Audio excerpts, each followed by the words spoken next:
This lecture's on pneumonia, and I start the lecture with a photograph of a right upper lobe pneumonia. As you can see, this white area on the right upper lobe of this patient, but I also want you just to take a minute to look at that increased anterior posterior chest diameter, which is suggestive of COPD, almost a barrel-shaped chest.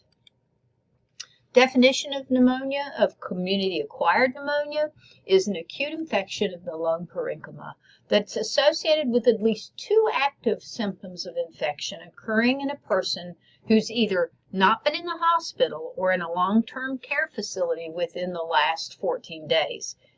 And that distinction is if they were in one of those facilities, it would be considered a nosocomial pneumonia, not a community-acquired.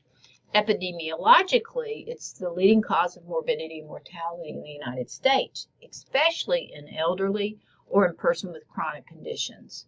Pneumonia and influenza are ranked the 9th leading cause of death. Worldwide, pneumonia is the leading cause of death in children less than 5. In 2011, in the United States, pneumonia was the primary cause of death in hospitalized adults, and it cost us greater than $10 billion in medical care. So the pathogenesis is really an infectious process resulting from an invasion and overgrowth of pathogenic microorganisms in the lung parenchyma, combined with breaking down of local defense mechanisms and the production of intra-alveolar exudates. There's a balance between pathogen-related factors and host-related factors in the development and severity of pneumonia. So typically in community-acquired pneumonia, about 60-70% of the cases is Streptococcus pneumoniae. Atypical, so-called atypical, since organisms are not detectable on a Gram stain, okay, and they don't grow in a petri dish like the typicals, but that would include Mycoplasma pneumoniae, Chlamydia pneumoniae, and Legionella species, and some respiratory viruses. And that's the only difference between typical and atypicals, okay? But look again at that percentage, 60 to 70%, so we know that most of it's Streptococcus pneumoniae. The incidence to some pneumonias is linked to the season of the year and the geographic region. So review the table on page 486, table 111-1, because those give you clues to what you should be considering and how you select your antibiotic to treat it. Or if you do select an antibiotic to treat it, you might suspect it's viral. So most clinical presentations are, as many things as we've learned, are made by a thorough history and physical exam. Usually we don't identify the causative agent in pneumonia because the oral flora contaminates anyway, sputum that's brought up. And then we have those statistics and we can make a selection to cover what it's most likely to be. But be aware of the most common infection pathogens and their treatment. Again, you've heard me say that in this short lecture. The time of the year, what is the most common pathogens that we see, and make sure we cover for it. So clinically, the patient's going to have fever, chills, and rigors, malaise, and cough with or without sputum production.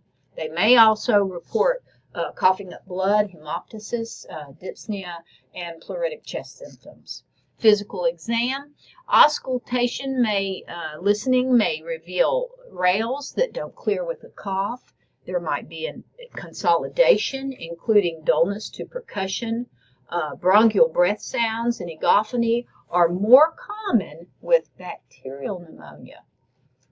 Again, remember that. Bronchial breath sounds and egophony are more common with bacterial. Chest x-rays are highly variable and may be normal in the early course. And it's really true. It's not that they're not valuable, but if it is an early course of pneumonia, it might be a normal chest x-ray. Viral or mycoplasma may show large infiltrates with minimal outward symptoms. Although I'll be honest, every time I think of mycoplasma pneumonia, I think about the tremendous amount of coughing that goes along with that infection. A prodrome of headache or sore throat is associated with an atypical. Another clue. Patients aged 18 to 44 are twice as likely as those greater than 75 to complain of pleuritic chest pain and have a fever. So older adults may show none of the classic signs of pneumonia, but have atypical complaints of fatigue, lethargy, decreased appetite, increased falls, mental changes, and older adults are more likely to have tachycardia and less likely to have fever and cough. Diagnostically, we want a chest radiograph. I order a posterior, anterior, and lateral, and it confirms pneumonia, from different viewpoints. Especially, it gives you a greater chance of picking up new infiltrates. X-ray may provide clues to the type of pneumonia also. Pulse oximetry, you screen all patients that you suspect. That's a very valuable clue. Sputum analysis is not recommended for community-acquired pneumonia outpatients. And again, because of that contamination, and it takes, 3 days, you're going to make a decision to treat before 3 days and a culture comes back. CBC with differential and some blood chemistries, arterial blood gases, blood cultures, and viral cultures are all diagnostics we use for diagnosing pneumonia. Management. The treatment of pneumonia, both community-acquired and nosocomial, has been standardized by the Consensus 2007 guidelines by Infectious Disease Society Association and the American Thoracic Society. So I included, I believe, in your module that link to that information, okay? An algorithm of sorts. Initially determine if patient can be treated outpatient. That's important. Severity assessment tools can help you determine that. Which patients require hospitalization, and there's some examples, the PSI, the CURB 65, ADROP, and SCAP.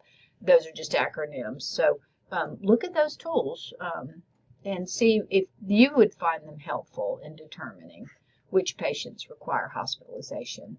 Successful treatment depends on the correct antibiotic selection, true that, but it's complicated as you're learning, but we have good evidence-based guidelines.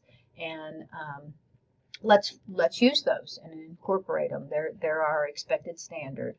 Knowing the organisms that infect different age groups and the habits and characteristics that put that person at risk for special pathogens is crucial. So that's why those standardized consensus guidelines are so important.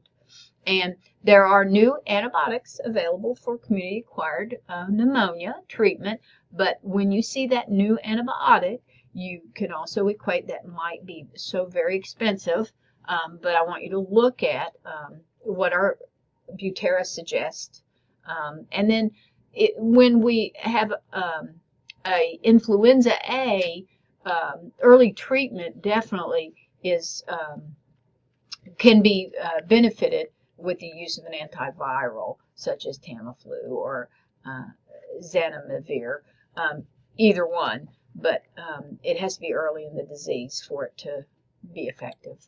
Referrals, I think patient referral or physician referral or consultation is recommended in patients with really low O2 sats of less than 90. On Roumare, if they've got rigors, change in mental status, extremely abnormal, vital signs, and comorbid disease, delayed resolution of disease, and inpatient treatment needs to be referred to a physician. And when we use objective admission criteria, then we have appropriate admissions. And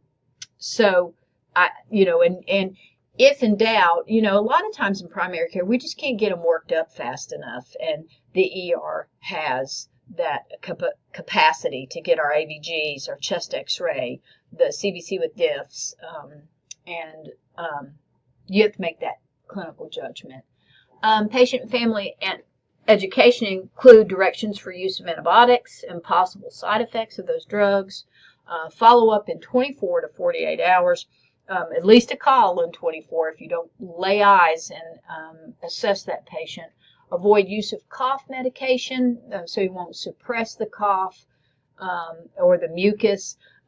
However, if the cough is so disturbing to sleep, then you may prescribe a narcotic cough medication for hours at bedtime, HS.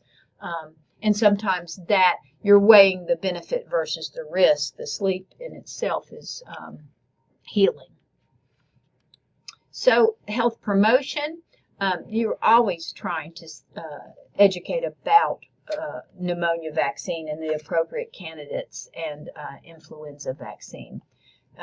Avoid smoking and then smoking cessation, respiratory hygiene measures, hand hygiene and masks, and just daily exercise, balanced diet for prevention. This is a great chest x-ray representation of a right middle lobe pneumonia. Look at the arrows, and you can see it's completely whited out. There are some indistinct borders and air bronchograms and the silhouetting of the heart. Super interesting. You can see that gas air bubble down there on that left. That's why you know the chest x-ray is in the correct position. I'm always looking for the air bubble in the abdomen to tell me that chest x-ray is upright. All right, thank you.